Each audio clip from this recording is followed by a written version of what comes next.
Hello guys, karibu tena kwenye YouTube channel yetu. Basi leo tunaenda kujifunza nywele inayoitwa Bonjour kutoka Darling Tanzania. Hakikisha unabonyeza alama subscribe hapo chini ili uwe wa kwanza kupata video zetu pindi tu tunapozirusha. Nywele hii chini inakuwa ina mawimbi natural, haina haja ya kuwekea maji moto au kuzifunga na uzi. Hatua ya kwanza ni tutaenda kukata kibutu chetu kama hivi jinsi tulivyokata hapo, na tutaanza kusuka njia tatu. Vidole tunavyoenda kutumia ni tutatumia vidole viwili kila mkono. Maana tutatumia kidole gumba pamoja na kidole cha shahada. Maana hivi vidole vinakuwa vinashika nywele. Maana hapo unashika nywele mbili mkono wa kushoto, afu mkono wako wa kulia kazi yake unakuwa ni kuongezea rasta kama hivi tunavyoona hapo. Baada ya kuongezea rasta tutakuwa tunapishanisha nywele ya kushoto napeleka kulia, nywele ya kulia napeleka kushoto. Tuongezea rasta, na unavyoongezea rasta hakikisha kwamba rasta yako inapita chini ya nywele, isipite juu ya nywele.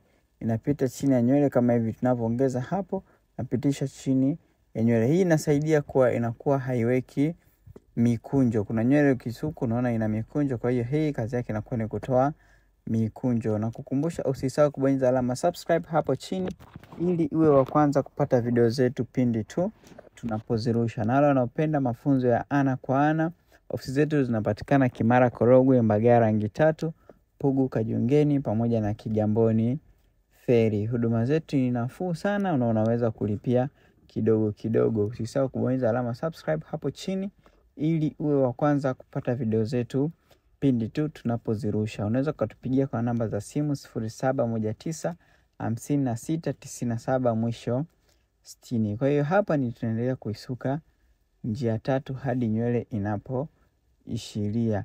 Kwa hiyo unaweza kaipeleka tu video taratibu ukaiangalia. Ukiangalia pa video tunavyotumia ni viwili kushoto na viwili kulia. Maana yake kidole cha shahada na kidole gumba ndio vinashika nywele, kazi iliyobaki ni kupishanisha tu nywele na kuipeleka kulia na kuipeleka kushoto. Kwa hiyo baada ya kusuka njia tatu hadi kufika mwisho kama hivi, hapa mwisho ni tunaifunga nywele yetu. Kwa nini tunaifunga? Tunaifunga ili nywele yako isifunguke. Japo hakuna lazima sana wa kuifunga, lakini ukifunga inakuwa ni bora zaidi, maana mteja anakuwa hasumbuki hata baada ya kukaa ndani ya wiki au wiki mbili, kulingana na jinsi mteja anavyotaka yeye kutumia nywele zake.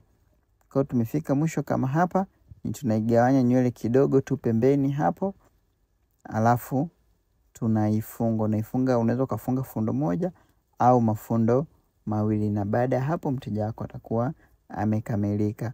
Usisahau kubonyeza alama subscribe hapo chini ili uwe wa kwanza kupata video zetu pindi tu tunapozirusha. Kwa hiyo nywele zake ndo kama hivyo zimekamilika na amependeza na nywele zinavutia sana sana. Karibuni Mdogo Makeup kwa ajili ya mafunzo zaidi.